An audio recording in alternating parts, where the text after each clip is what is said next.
Assalamualaikum warahmatullahi wabarakatuh. Halo semuanya, halo Sobat Klasik. Kembali lagi dengan saya di channel Galeri Klasik Nusantara. Sobat Klasik, pada hari ini saya akan memaparkan isi dari suatu manuskrip yang ada di tangan saya ini. Naskahnya bentuknya kecil, di dalamnya berisi mengenai penjelasan fadilah-fadilah dari surat yang ada dalam Al-Quran. Nah, nanti akan saya jelaskan isinya seperti apa. Sebelum saya menjelaskan isinya, saya akan sedikit memaparkan mengenai naskahnya ya, deskripsi dari naskahnya.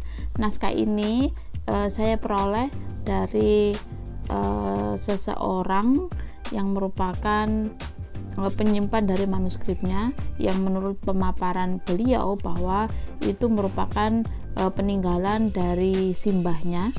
Nah, akan tapi beliau tidak bisa memberikan informasi lebih lanjut apakah itu memang naskah milik asli dari mbahnya, tulisan dari mbahnya, atau juga warisan atau dari orang lain yang diberikan ke simbahnya orang tersebut. Nah, itu mengenai pemilik dari naskahnya, dan saya mendapatkannya itu di daerah Lamongan.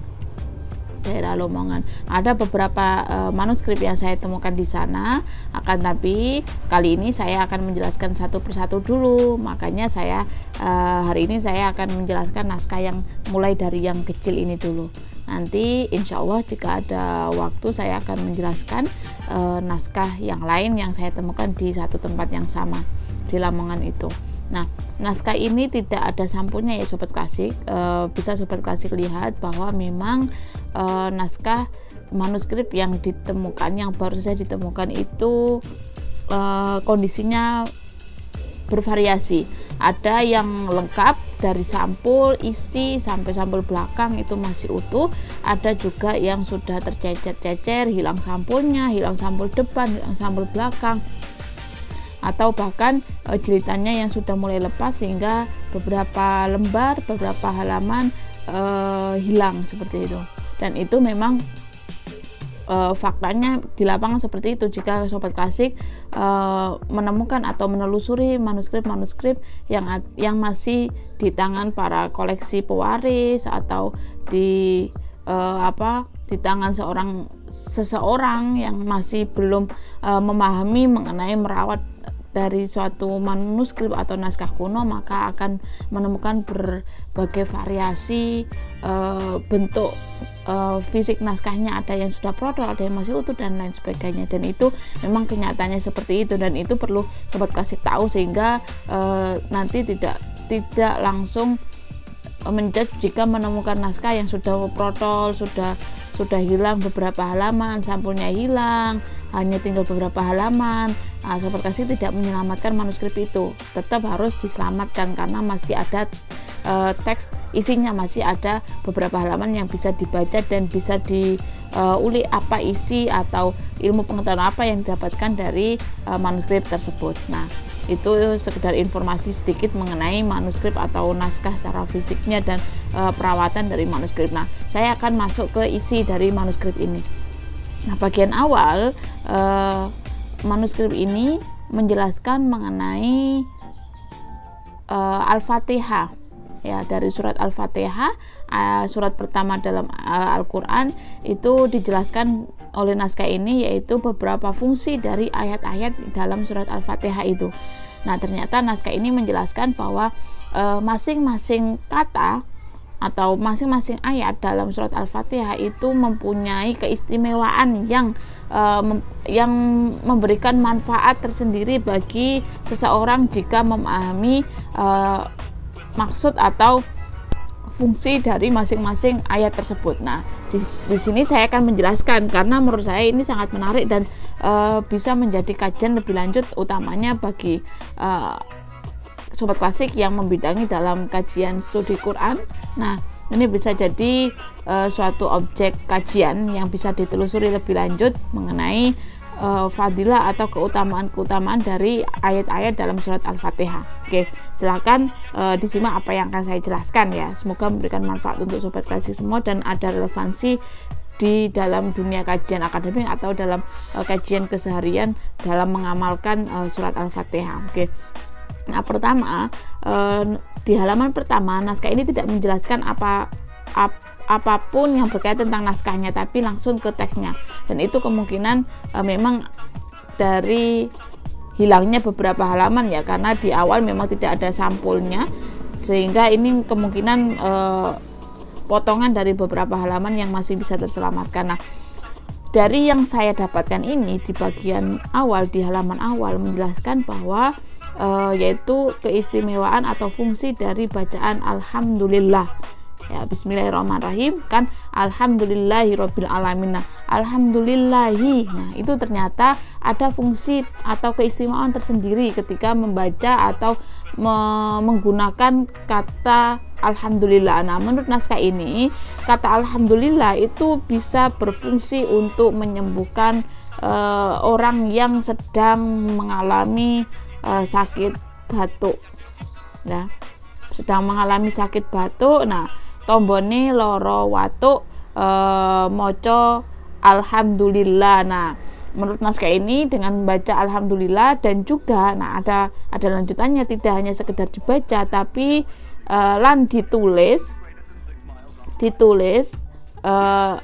pinggan putih. Nah, pinggan putih itu pinggan putih itu suatu tempat besar ya, kalau di sekarang bisa diibaratkan seperti piring ya, piring atau mangkok putih, pinggan putih dalam bahasanya, piring putih. Nah, itu ditulis surat atau kata alhamdulillahi. Nah, setelah ditulis alhamdulillahi lalu dihapus dengan minyak wijen. Naskah ini mengatakan dihapus dengan minyak wijen. Nah, kemudian dari hapusannya itu kan dari hasil minyak dan percampuran dari tulisan alhamdulillah itu kemudian diminum atau kayak dimakan, ditaruh di mulut ya. Kalau di sini bahasanya diombe sih. Diombe dari ada minyak itu lalu diminum. Nah, menurut naskah ini itu menjadi tombo atau obat untuk orang yang sedang sakit batuk.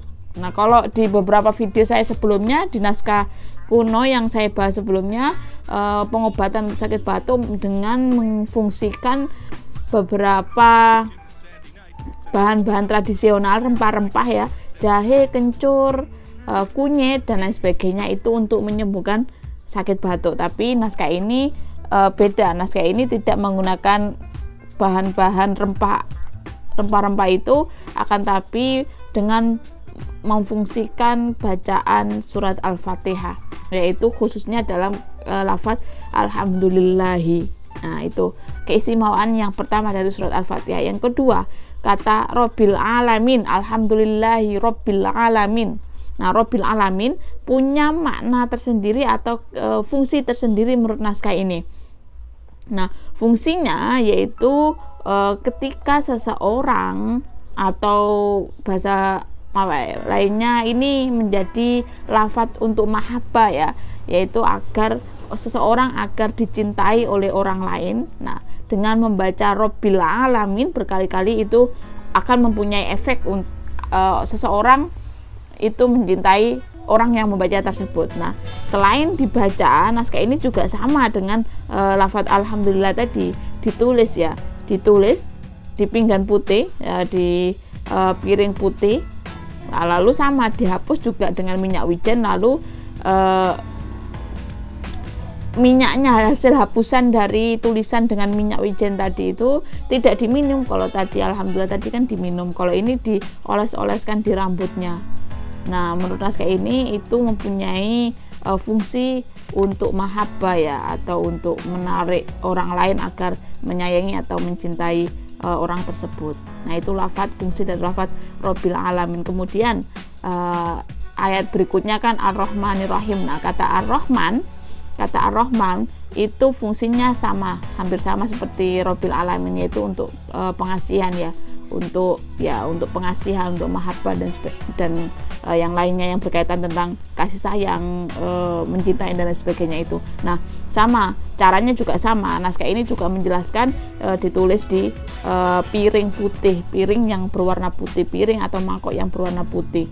Tapi kalau di sini bahasanya pinggan, dan ketika saya lihat pinggan itu maksudnya adalah piring putih seperti itu, suatu tempat wadah yang berwarna putih.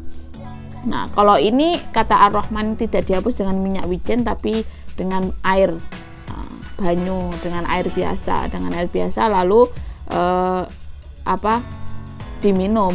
Nah, diminum maka fungsinya untuk itu, untuk pengasihan tadi itu. Nah, Ar-Rahim berikutnya, Ar-Rahim sama, fungsinya sama, sehingga Ar-Rahman dan Ar-Rahim ini mempunyai fungsi dan keistimewaan yang sama, dan caranya juga sama penggunaannya, seperti Ar-Rahman tadi, ditulis juga lalu diminumkan. Nah, tapi ada tambahan, ternyata setelah bahas Ar-Rahman Ar-Rahim, naskah ini menjelaskan Ar-Rahman itu juga bisa digunakan untuk menyuburkan tanaman. Kalau tadi setelah ditulis, kalau untuk mahabbah tadi setelah ditulis dihapus lalu diminum. Kalau untuk penyuburan tanaman setelah ditulis dihapus dengan air, lalu air itu disiramkan ke tanaman yang ingin agar tanaman itu subur. Nah, itu fungsinya untuk menyuburkan dari tanaman tersebut. Itu juga bisa digunakan dengan lafadz Ar-Rahman seperti itu. Kemudian Maliki Yaumiddin ya, kan Maliki Yaumiddin, nah itu ada fungsi tersendiri, yaitu untuk ini lebih ditekankan pada bacaan ini ketika membangun rumah atau mendirikan rumah. Mendirikan rumah itu bisa memfungsikan bacaan lafadz Maliki Yaumiddin dalam surat Al-Fatihah. Kalau ini ditulis di kertas dengan lafadz Maliki Yaumiddin, lalu ditempelkan di sudut-sudut rumah, di pojok-pojokan rumah itu ditempelkan. Dan menurut naskah ini jumlahnya 4. Nah, karena rumah biasanya kan bentuknya persegi yang ada sisinya 4 sisi itu, nah itu ditempelkan di masing-masing pojok itu. Menurut naskah ini maka fungsinya ketika rumah baru yang baru dibangun lalu ditempelkan lafadz Maliki Yaumiddin di kertas di setiap pojoknya, itu akan terhindar dari mara bahaya rumah tersebut, atau penghuni dari rumah itu akan terhindar dari mara bahaya seperti itu. Nah, kemudian lafadz Iyyaka na'budu. Nah, Iyyaka na'budu kan kalau ayatnya kan Iyyaka na'budu wa iyyaka nasta'in. Nah, lafadz Iyyaka na'budu ada fungsinya, Iyyaka nasta'in ada fungsinya yang lain juga. Nah, Iyyaka na'budu fungsinya itu sama seperti Ar-Rahman tadi untuk penyuburan tanaman. Kalau ini untuk tanaman agar terhindar dari tikus. Nah, terhindar dari tikus menggunakan lafadz Iyyaka na'budu, dan ditulis di kertas, tidak seperti Ar-Rahman tadi yang ditulis di piring lalu dihapus dengan air dan disiramkan. Kalau ini ditulis di kertas. Nah, ditulis di kertas lalu baru dimasukkan ke lubang seperti bambu. Nah, seperti bambu, di lubang bambu itu kan ada lubangnya tengahnya. Nah, itu kertasnya dimasukkan ke situ lalu ditancapkan di sudut-sudut sawah. Di sawahnya itu ditancapin bambu yang sudah ada lafadz Iyyaka na'budu. Nah, itu fungsinya menurut naskah ini agar tanaman itu terhindar dari tikus, karena tikus kan biasanya merusak tanaman ya. Nah, nanti akan merugikan pemiliknya, maka dengan ditancapkannya bambu yang berisi lafadz Iyyaka na'budu akan melindungi dari tanaman itu dari tikus-tikus. Kemudian wa iyyaka nasta'in. Nah, lanjutan dari ayat tersebut wa iyyaka nasta'in, kalau ini tidak usah ditulis. Naskah ini menjelaskan ini cukup dibaca sebanyak 7 kali, dan fungsinya tidak berkaitan lagi dengan tanaman ini, tapi masih tetap berkaitan dengan hewan. Fungsinya adalah agar terhindar dari hewan yang menyerang, misalkan seperti anjing. Nah, dikejar-kejar anjing, nah baca ketika dikejar-kejar anjing itu dibaca wa iyyaka nasta'in, maka akan terlindung dari itu. Tapi di sini memang tidak jelaskan, hanya menjelaskan bahwa terhindar dari binatang. Nah, terhindar dari binatang binatang yang ngamuk, binatang yang yang menyerang seseorang seperti itu. Kemudian ihdinas siratal mustaqim. Ihdinas siratal mustaqim itu fungsinya untuk orang yang sedang bingung dalam perjalanan, tidak tahu arah, tidak tahu jalan. Nah, baca ihdinas siratal mustaqim. Memang secara lafaz kan ihdinas siratal mustaqim, berilah petunjuk ke jalan yang lurus ya. Nah, membaca ayat ini fungsinya nanti akan keluar dari kebingungan itu, akan menemukan jalan ketika seseorang bingung dalam atau tersesat dalam suatu perjalanannya, membaca ihdinas siratal mustaqim. Kemudian ayat berikutnya siratal ladzina an'amta 'alaihim ghairil maghdubi 'alaihim waladdallin. Nah, lafaz siratal ladzina itu ada fungsinya, yaitu untuk menghindarkan dari orang yang membenci kita. Nah, jika tidak mau ada orang yang benci kepada kita, maka ada amalan, yaitu dengan membaca siratal ladzina, siratal ladzina, siratal ladzina. Nah, itu akan menghindarkan dari kebencian seorang kepada kita. Kemudian an'amta 'alaihim. Nah, kalau ini lebih ke arah musuh. Jika ada musuh, maka baca lafaz ini an'amta 'alaihim. Nah, maka musuh itu tidak akan melihat kita, bahwa kita sebenarnya ada di sekeliling dia. Ketika orang tersebut membaca lafaz an'amta 'alaihim, maka tidak akan terlihat bahwa ada kita di situ, akan seperti dibutakan, berarti itu ya, tidak terlihat. Kemudian lafaz berikutnya yaitu ghairil maghdubi 'alaihim waladdallin ya, ghairil maghdubi 'alaihim. Nah, ini sama seperti yang tadi saya jelaskan ketika di perjalanan. Kalau tadi ketika kebingungan, kalau ini ketika lesu, lapar ya, lapar, ketika orang yang lapar lalu membaca lafaz ghairil maghdubi 'alaihim dan memakan apa saja yang ada di perjalanan. Nah, ini mungkin bagi yang tersesat, misalkan di hutan. Nah, itu dengan membaca ini lalu memakan apa yang ada di hutan itu, maka akan dikenyangkan, maka tidak akan terasa lapar lagi. Nah, itu fungsi membaca lafaz ghairil maghdubi 'alaihim waladdallin. Nah, lafaz terakhir waladdallin yaitu sama seperti yang tadi, yaitu untuk menghindarkan dari kebencian seseorang terhadap kita dengan mengamalkan wirid ini waladdallin, seperti itu. Nah, naskah ini beberapa halaman di awal, 1, 2, 3, 4. Nah, 4 halaman awal ini menjelaskan fungsi dari lafaz-lafaz dalam surat Al-Fatihah. Oke, itu beberapa yang bisa saya jelaskan. Nanti ini masih ada beberapa lembar lagi, nanti akan saya jelaskan dalam video-video saya selanjutnya. Semoga memberikan manfaat untuk sobat klasik semua. Terima kasih. Wassalamualaikum warahmatullahi wabarakatuh.